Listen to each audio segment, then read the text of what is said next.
Commandant Slimane, vous êtes le porte-parole du Conseil de la Révolution qui vient de prendre le pouvoir en Algérie. Vous êtes aussi un des premiers combattants de l'ALN et vous êtes un des premiers collaborateurs du colonel Boumedienne. Vous avez été notamment membre de son état-major à Gardimaou. Vous êtes donc un des hommes qui connaissait certainement le mieux le colonel Boumedienne. On l'accuse d'avoir pris le pouvoir à titre personnel. Qu'en pensez-vous? Les accusations sont une chose, la réalité des peuples, elle, est une autre affaire.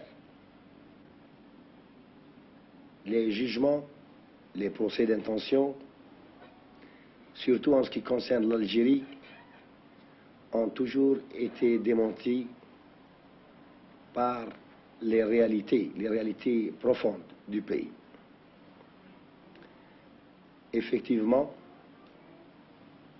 je suis de ceux, sinon le premier, qui connaît de la façon la plus intime le colonel Boumedienne. Et vous pensez qu'il n'a pas pu prendre le pouvoir à titre personnel, mais qu'il dirige au contraire une équipe? Je crois que la proclamation du 19 juin est assez explicite.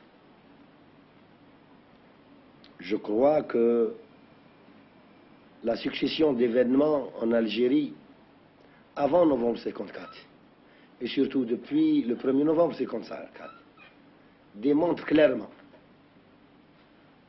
qu'en Algérie, il ne saurait être question, mis à part les tentatives des hommes, et les hommes sont ce qu'ils sont, il ne saurait être question d'un homme.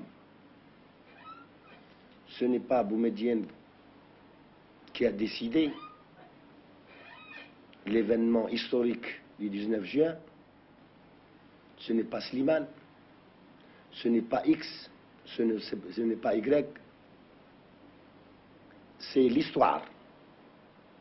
Donc, si je comprends bien, en tant que garant de la légalité révolutionnaire, vous avez d'abord pensé que le GPRA avait trahi l'esprit de la révolution et vous avez fait confiance à Ben Bella. Au 5, je proteste. D'abord au 5.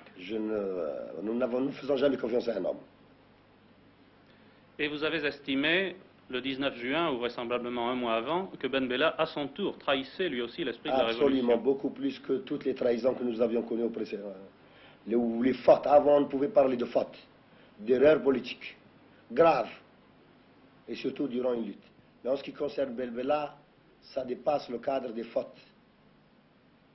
Ces actes sont d'une gravité exceptionnelle, d'autant plus que notre proclamation parle de forfaiture, elle est caractérisée, et de haute trahison. Quelle est votre définition du peuple algérien? Vous dites que vous représentez, que vous êtes l'émanation du peuple algérien. Comment vous représentez-vous ce peuple algérien? Nous le représentons tel qu'il est, avec toutes ses traditions, son histoire, ses réactions, son tempérament, son caractère, ses traverses, ses défauts, ses qualités. Voilà comment nous représentons le peuple algérien, parce que nous sommes sortis de ses entrailles, car que je sache, si nous devions prendre la biographie de chaque responsable, qu'est-ce qu'on découvrirait? On découvrirait que nous avons été des enfants de paysans, qui ont marché une partie de leur existence pieds nus, qui ont eu à garder des vaches, garder des chèvres, et qui n'ont eu que la bonne fortune certaine d'être des rescapés, d'aller à l'école, dans une famille de 5, de 6, et bien il y a un qui est à l'école. Que ce soit le cas de Boumedienne ou de Slimane ou de tous les responsables, il en est toujours ainsi. Vous savez qu'on va vous accuser de fascisme, de national-socialisme au lieu de socialisme national. Que pensez-vous de ces accusations que vos adversaires vont porter contre vous à la suite des événements du 19 juin? De telles accusations n'ont jamais effarouché nos rêves, n'ont jamais ébranlé notre sommeil, parce que les mots sont une chose et la réalité une autre. Et j'entends certains dire le fascisme, c'est-à-dire des gens qui sont mal placés pour le dire, d'une part. Il y a d'autres exemples dans l'histoire, au cours de l'histoire contemporaine, de mouvements qui ont fait une révolution populaire par les armes. On les a traités de tous les qualificatifs possibles. Et l'histoire a démontré ce qu'ils sont en réalité.